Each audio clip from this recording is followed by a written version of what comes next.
लोकसभेच्या प्रचारार्थ नितेश कराळे सर हे अनेक ठिकाणी प्रचारसभांना महाविकास आघाडीकडून उपस्थित असत. नितेश कराळे गुरुजी हे आपल्या गावरान मातृभाषेतून भाषण करतात.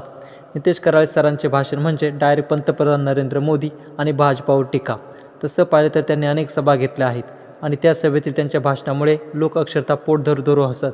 अशीच एक अहिल्यानगर म्हणजेच अहमदनगरमधील निलेश लंके यांच्या प्रचारार्थ एक सभा घेण्यात आली आणि या सभेसाठी नितेश कराळे सर यांना आमंत्रित करण्यात आलं होतं.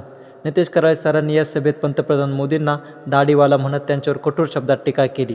नेमकं मोदींना काय म्हणाले ते एकदा पाहूया. या दाढीवाल्याने आता एक नारा दिला होता, अब की बार 400 पार.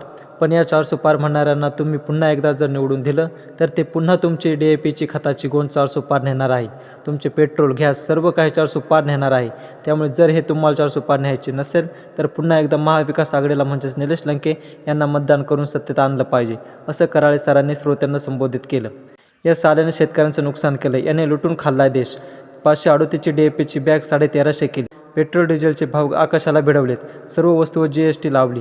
त्यामुळे हा शेतकऱ्याचा कैवारी नाही, यांनी अख्खा देश लुटून खाल्लाय, असं म्हणत कराळे सरांनी पार सगळंच काढलं. पुढे बोलताना म्हणाले की या बदमाशांना लई त्रास दिलाय.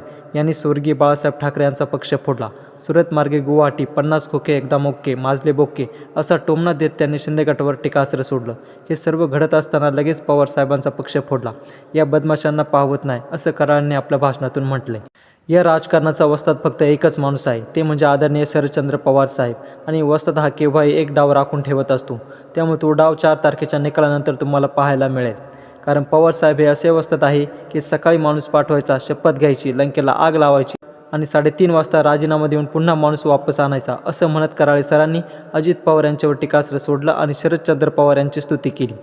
त्यानंतर बोलताना शेवटी म्हणाले की या सालाने उद्योगपतींचे 10 लाख कोटी रुपयांची कर्जमाफी केली, मग आमच्या शेतकऱ्यांचे 1.5 लाख करोड रुपयांची करण्यासाठी पैसे नाही असं सांगतात हे साले. अशा कठोर शब्दात बोलत त्यांनी भाजपावर ताशेरे ओढले.